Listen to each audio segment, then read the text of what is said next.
नाज़रीन, Virat Kohli world cup 2024 में लगातार फेलियर्स का शिकार हैं और अफगानिस्तान के खिलाफ भी वो महज 24 रन बना सके और इसके लिए उन्होंने 24 बॉल्स भी खेली हैं। हालांकि अगर इसी तरह की इनिंग्स बाबर आजम खेलते तो उनको शदीद तनकीद का निशाना बनाया जाता।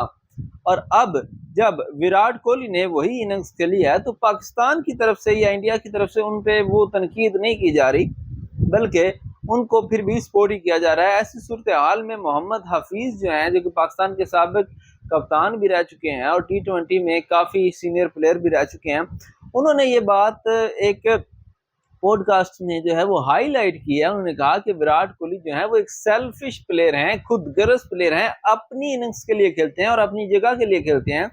और उन्होंने ये भी कहा कि विराट कोहली जब 90 से ज़्यादा स्कोर्स बना चुके होते हैं तो फिर वो अपनी इनिंग्स को जो है वो स्लो कर लेते हैं और अपनी सेंचुरी बनाने के लिए वो बॉल्स को ज़ाया करते हैं और इसके लिए वो ख्याल नहीं करते कि क्या इन बॉल्स को ज़ाया करने से उनकी टीम हार सकती है।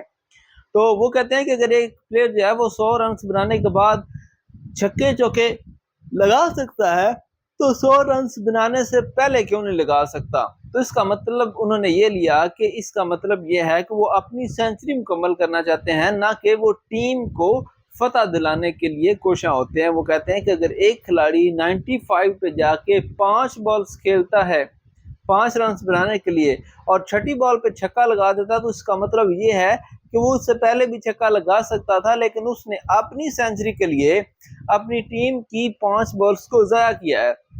तो उन्होंने यही इल्ज़ाम लगाया, जैसे कि यहाँ पे बाबर आजम पे इल्ज़ाम लगाया जाता है कि जी बाबर आजम जो है वो अपनी इनिंग्स के लिए खेलते हैं और अपनी टीम के लिए नहीं खेलते, बल्कि बॉल्स को ज़्यादा ज़ाया करते हैं और अपनी जगह को जो है वो टीम में बरकरार रखने के लिए स्लो खेलते हैं लेकिन रन्स बनाते हैं। तो यही इल्ज़ाम जो है अब मोहम्मद हफीज़ ने विराट कोहली पर भी लगाया है।